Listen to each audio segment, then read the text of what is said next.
Okay, so before the flood, something happened on earth that the Bible barely explains. But in ancient texts called the Book of Enoch, it describes it in shocking detail.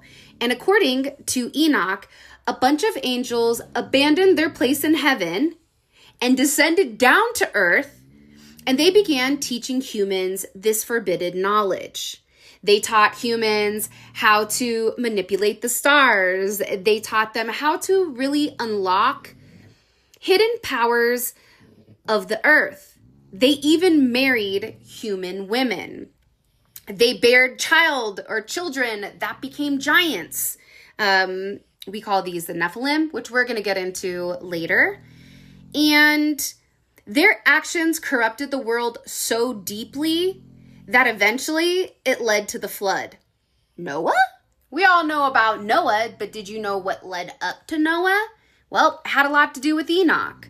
So, these angels that descended down from heaven, they're called the Watchers. And if you've never heard the story before, you're obviously not alone because, again, this ancient scripture has been taken out of the majority of the Bibles. Okay, so I just want to throw that out there.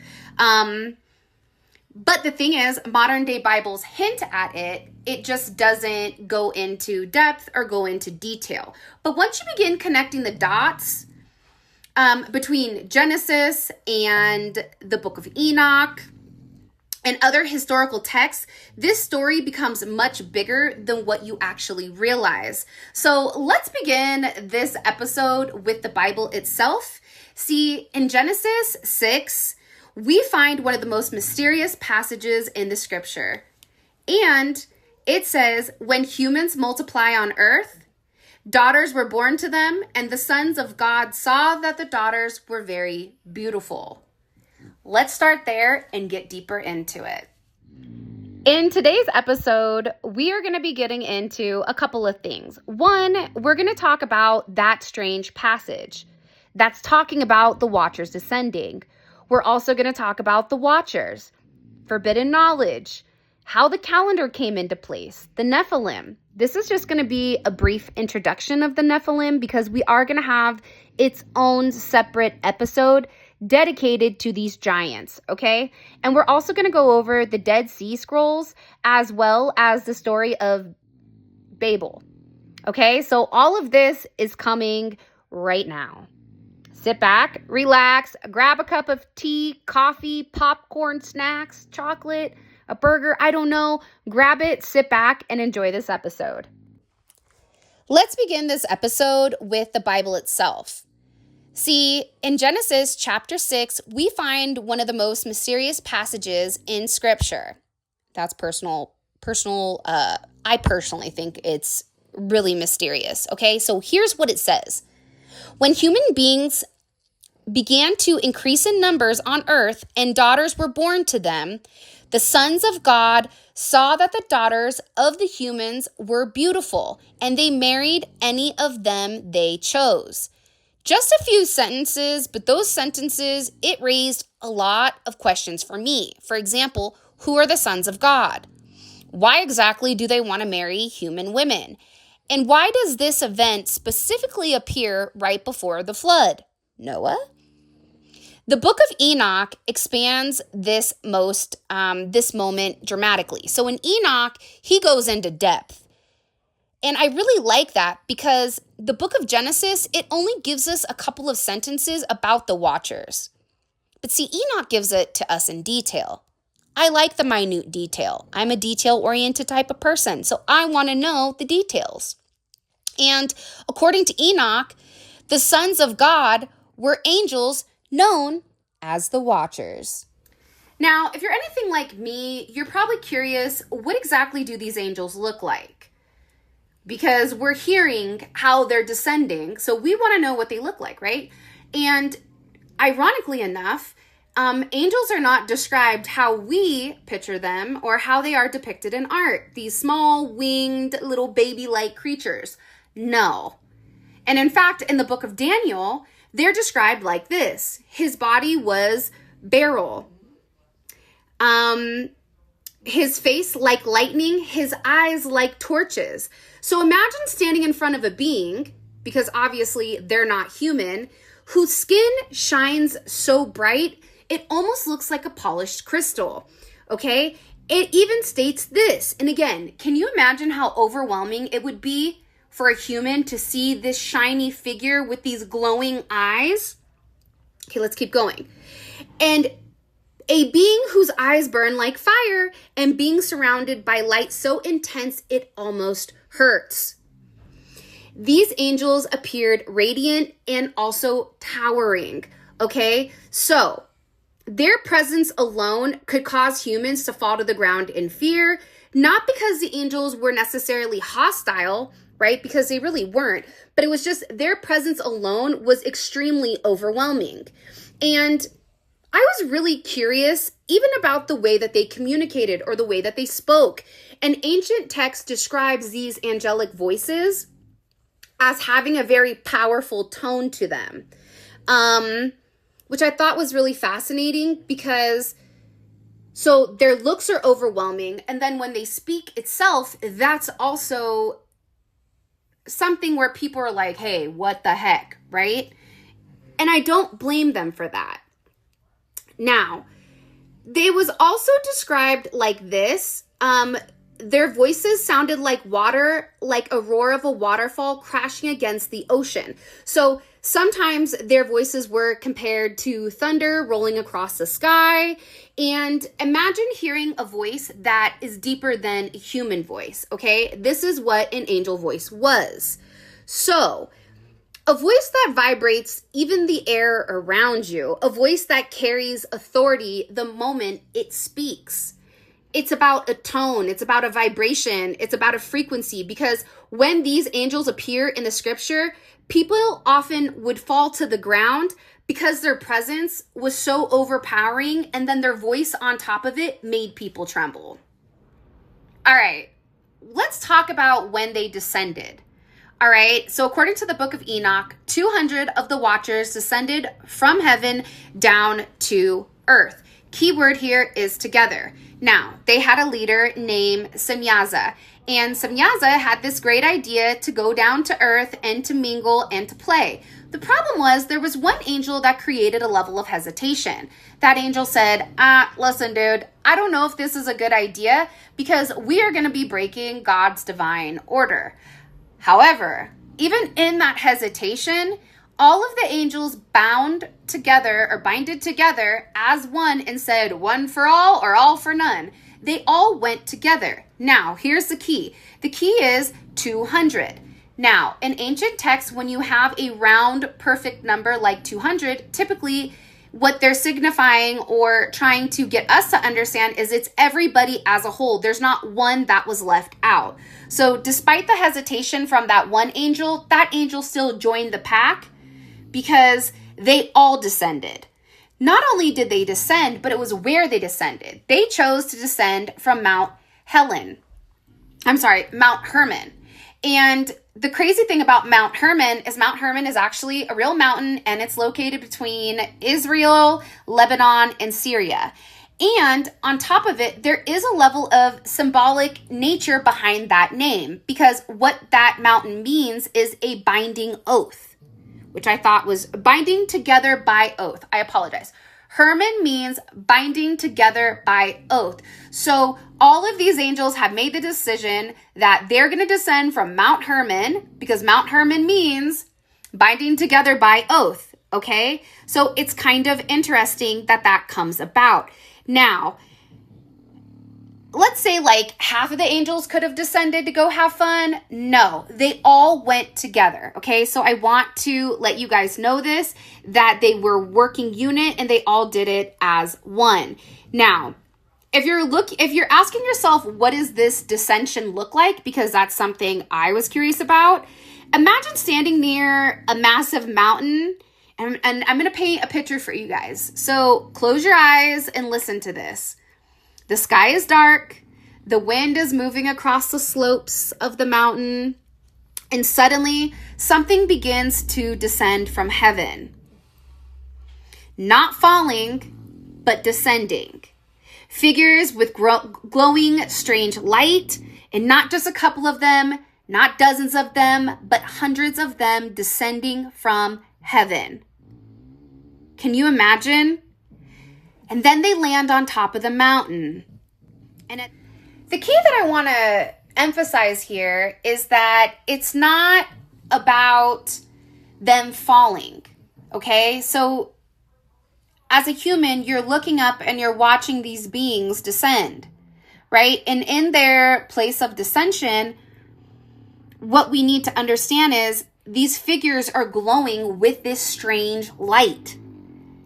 And from that moment forward, humanity was going to be changed from that day forward. Watching these strange beings that are glowing, descending from heaven down to Hermon. Can you imagine? What would you do? As we learned earlier, these watchers had a lot of forbidden knowledge. And according to Enoch, the watchers began teaching humans knowledge that they weren't meant to have. ... Yet. Some of this knowledge included metalwork, weapon making, warfare, sorcery, astrology, cosmetics, and the secrets of the stars. Now pause, just really quick, because this is just my side note. That means that all of this information, astrology, sorcery, the stars, all of that is already being utilized in heaven. But God felt that we weren't ready or equipped to have that knowledge as of yet. So as many cultures will demonize or try to say that tarot reading or anything like that is negative, it's not negative as long as God is giving us that information, because realistically, the watchers have already given it to us. So that's just my perception. And okay, let's get right back to it. One of the most infamous watchers was Azazel. And the Book of Enoch says that Azazel taught humans how to forge weapons. So Azazel was over there, probably bored, twiddling his thumbs, saying, time to cause a bit of chaos. And here's how you make a sword. Here's how you make armor. Here's how you make a shield. I can only imagine him just sitting there thinking, oh, time to go, mess things up. Let's see what God is going to think, right? So now here's the thing. Before this, humans didn't have advanced technology for warfare. So once humans gained this knowledge, let me tell you, violence increased dramatically. And the watchers taught humans about the movement of the stars and the celestial cycles. Some listened, some obviously didn't. But human civilization suddenly accelerated. I feel like this acceleration is similar to back in the 50s when there was that big boom and all of a sudden we had microwaves and all these different gadgets that were supposedly being taught by aliens. These aliens are, i.e., the Watchers. Just wanted to throw that out there. But anyways, according to Enoch, humanity was not spiritually ready for the knowledge that was being given to them. So that's a part of it that was an issue. And I think that somebody had commented that after chapter 1. And this is the only part that I'm re-recording for some weird reason. And so that's the part of it, right? It's not that spirituality is bad. It's just that knowledge being given, it has to have a certain type of limitation around it. Hopefully that makes sense. Let's talk about the calendar and the cosmic knowledge of Enoch, because here's a detail that many people completely miss when they talk about the Book of Enoch. So according to Enoch, the Watchers didn't just teach humans how to make weapons and do metal work. No, they also revealed knowledge about the movement of the heavens. See how I said that plurally? And the Book of Enoch contains an entire section called the Astronomical Book. And in this section, Enoch describes the movement of the sun, the moon, and the stars in remarkable detail. One of the most fascinating things he describes is the calendar. Not just a lunar calendar like the ones you may be used to. In many ancient cultures, a solar calendar of 364 days. 364. Now, that number might sound unusual, but it's actually because mathematically, it is something that's very interesting. Because, see, here's the thing. 364 divides perfectly into the number 7.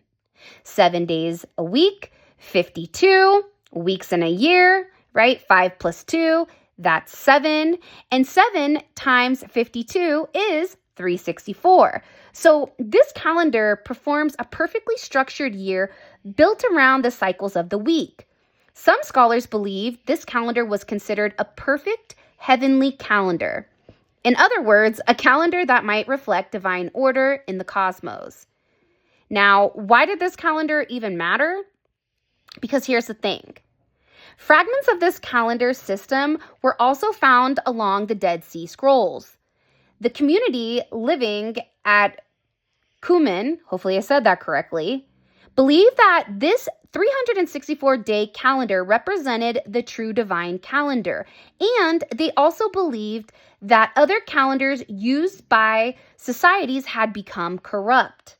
So they followed the cosmic calendar based on the movements of the sun through what you may ask the gates of heaven. Now, according to Enoch's vision, the sun does not simply rise and set randomly. Instead, it moves through 6 gates in the east and 6 gates in the west. These gates represented seasonal change in the sun's path across the sky. And Enoch describes the sun moving gradually through the gates as the seasons change. Spring, summer, autumn, winter. To ancient readers, this description suggests that heaven operates with precise order and structure. The universe was not chaotic.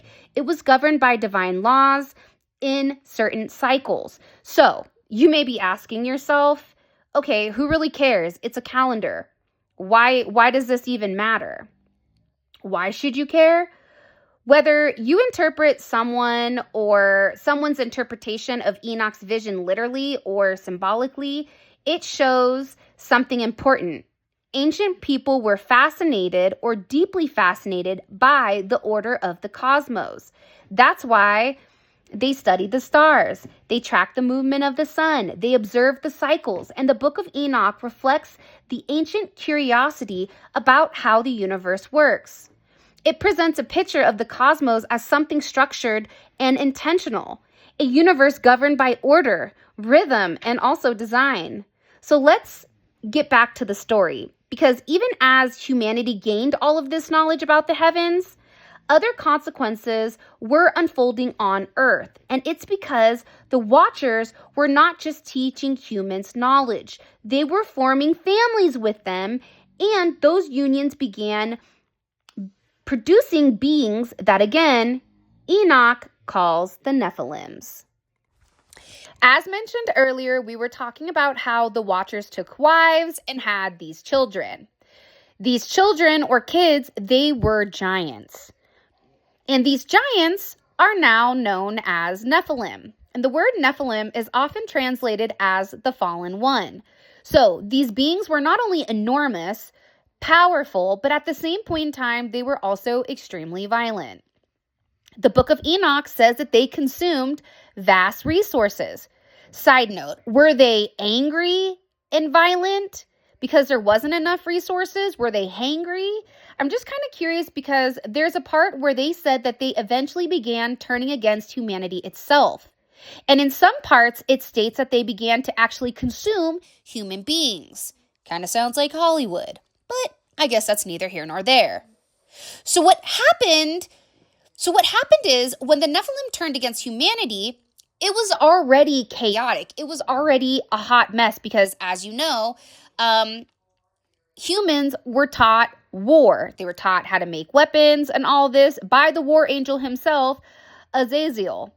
So thanks to Azazel, that's why we have all the ability to make weapons and all that jazz. Okay, so let's keep going.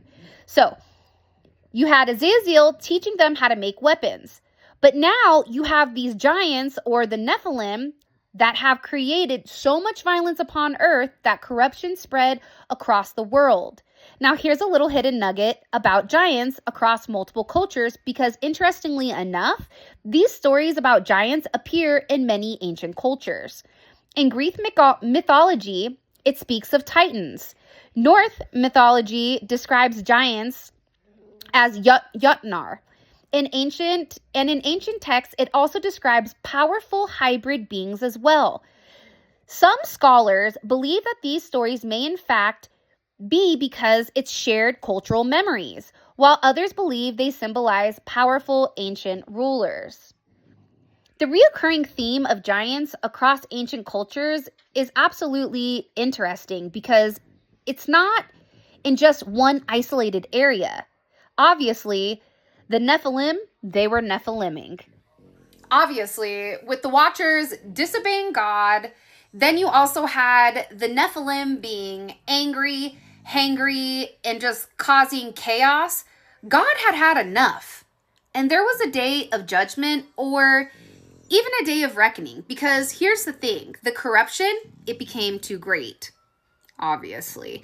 And according to Enoch, humanity cried out for God and asked God for help. Please help us. We have these giants that are eating everything and destroying everything.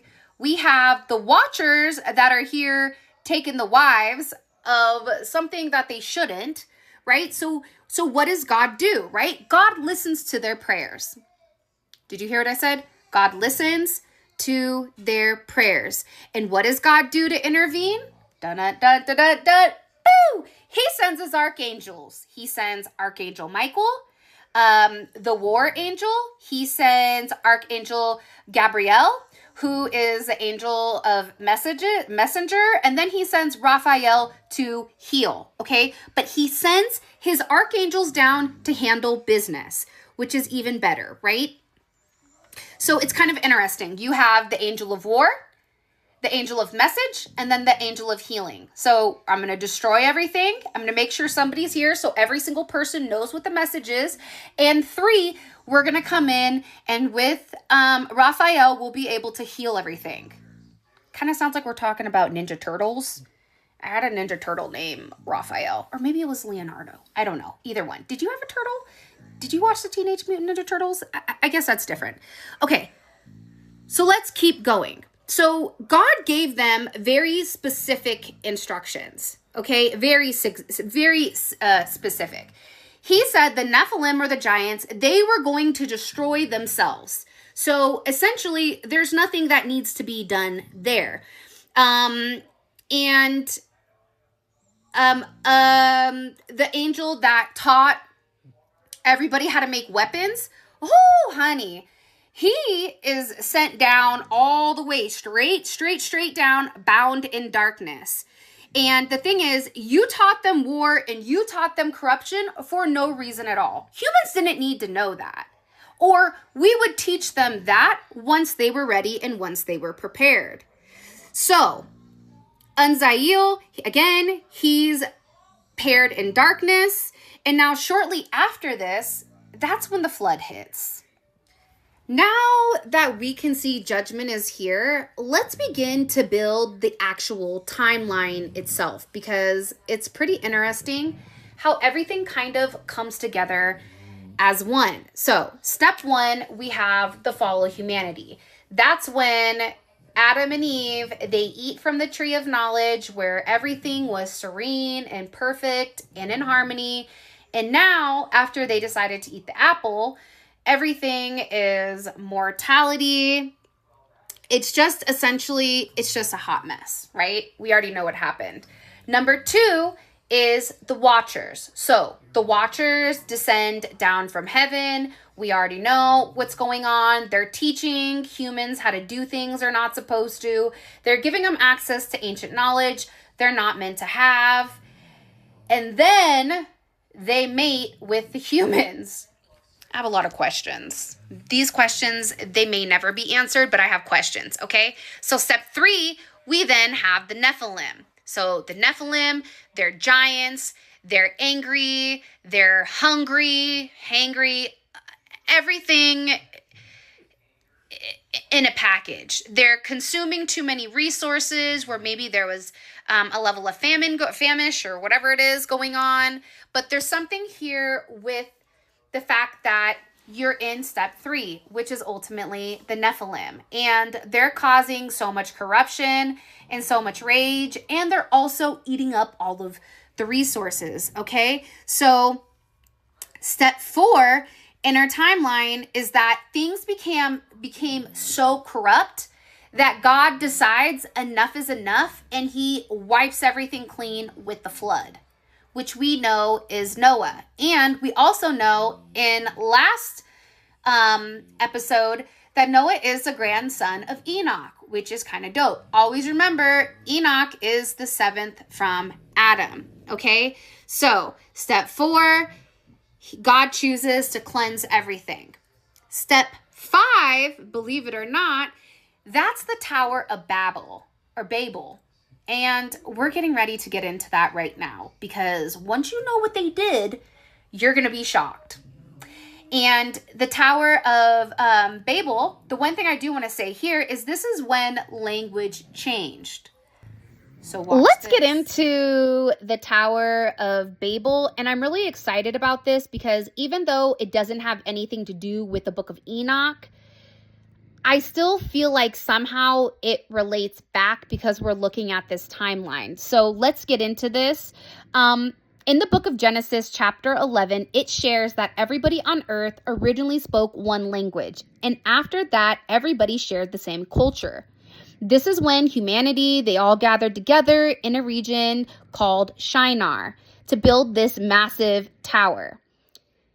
They said, let's build ourselves a city and a tower whose top reaches the heavens. Right. So here's the problem. The goal wasn't just construction. That was the problem because, see, many scholars believe that there was a deeper motivation just than to get to heaven. It was about human pride. It was about putting themselves before the higher good and the desire to become powerful and unite without relying on God. Does this sound familiar? Anyways, so even in the story, God intervenes by confusing human language. Like I stated earlier, this caught me off guard because before this moment, and in this part, I just want everybody to understand because I know I didn't understand what it meant by God confused language or language was confused. So here's what I found out. Everybody spoke the same language. What does that mean? It means people could cooperate easily. They could have large unified projects that were possible because everybody was on the same page. And now, after God comes in and gives this language shakeup, and this major intervention, people all of a sudden didn't understand each other. The workers couldn't communicate, and the construction projects ultimately collapsed. Because again, this moment is where the phrase confusion of languages, that's where it comes from. And the name Babel is actually connected to the Hebrew word, which means to confuse or mix. Since people could no longer communicate effectively, they began separating into groups based on the language that they could understand. These groups migrated to different areas and different regions across the world. Instead of one massive civilization, humanity became different and had many different cultures and communities. This scattering is described in Genesis as a people spreading all over the world. And now this is what the nations of the world are formed. What does that mean, right? Because I was like, I don't understand that. What does that mean? What nations of the world are formed? Because we have humanity spreading across the earth. That means that people in groups, you speak Spanish, I speak Spanish, right on, we're together, right? What language are you guys speaking? But another one was the nation of the worlds are formed. So what that means is that groups moved into new territories and they developed languages, different customs, different traditions, and even different political systems. And over time, these groups became the early nations and civilizations known in ancient history. In Genesis chapter 10, calls this the Table of Nations. And that's also where it lists Noah's sons. And from these family lines, the Bible describes the formation of different ancient people and religion. The reality is, the bigger meaning behind the story is that many scholars interpret the Tower of Babel as explaining why humanity has so many different languages and cultures, but it also goes much deeper than that. It shows a pattern. Humanity becomes unified with power. Pride grows, boundaries are crossed, God intervenes to restore balance. And then this pattern echoes the moment of Genesis. Like the fall of Adam and Eve, corruption before the flood, and the watchers descending in the Book of Enoch. So each story involves human beings or heavenly beings crossing a boundary that leads to significant consequences. Now, tell me if you know the story of Babel. I'm really curious. Have you guys heard of the Tower of Babel? Put it in the comment section below. Let's talk about the Dead Sea Scrolls and the Book of Enoch. So here's something that really grabbed my attention. And when I first discovered it, I had to stop and say, wait a second, hold on, pause. Because did you know that the Dead Sea Scrolls and the Book of Enoch are actually connected? A lot of people don't realize this, but fragments of the Book of Enoch were actually discovered among the Dead Sea Scrolls. Now, let me explain why that is such a big deal. Because the Dead Sea Scrolls were discovered in 1942 in a cave near a place called Qumran, near the Dead Sea. These scrolls were some of the oldest biblical manuscripts ever discovered, roughly dating around 250 years before Christ BC to around 70 AD. Inside of these caves, archaeologists found over 900 manuscripts and fragments.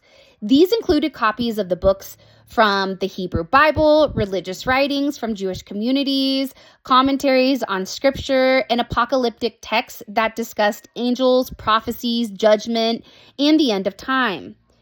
But among those 100 manuscripts were multiple fragments of the Book of Enoch, and that discovery changed everything.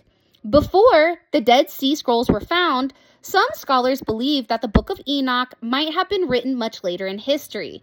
Some even thought that parts of it could have been composed after the time of Jesus. But now, the fragments that were found in the Qumran showed something very different. It proved that the Book of Enoch was already copied, studied, and preserved more than 2,000 years ago. That means the ideas in Enoch, the Watchers, the fallen angels, the Nephilim, the heavenly visions, and the cosmic order, they were already circling within the Jewish communities centuries before the time of Jesus. In other words, these weren't just stories invented later on. These ideas were already being discussed, debated, and studied in ancient Judaism. And that alone is incredibly significant. But it gets even more interesting. Many scholars believe that the scrolls in the Qumran were preserved by a Jewish sect known as the Essence. And they were deeply interested in things like angels, heavenly hierarchies, prophecies, cosmic order, divine judgment, and the constant struggle between light and dark. Pause. Do you know that probably as spiritual people, we struggle with light and dark, even right now with whatever is going on. There's clearly a light and dark going. I'm not trying to go off on a tangent, but you can see Hollywood, whatever. There's some dark things going on that are now being brought to light. So this is something that they studied. All right, let's go back to it. So if that sounds familiar, it's because those exact same things that these guys were studying is the same thing that's found throughout the Book of Enoch. In fact, fragments of Enoch appear more frequently in the Dead Sea Scrolls than in some books in the Hebrew Bible. That suggests that within this community, the Book of Enoch was considered extremely important. It also suggests that something else that scholars noticed. The New Testament actually quotes the Book of Enoch directly. In the book of Jude, it says, Enoch The seventh from Adam prophesied. And then Jude repeats the prophecy almost word for word from Enoch chapter 1, verse 9. And this tells us something very powerful.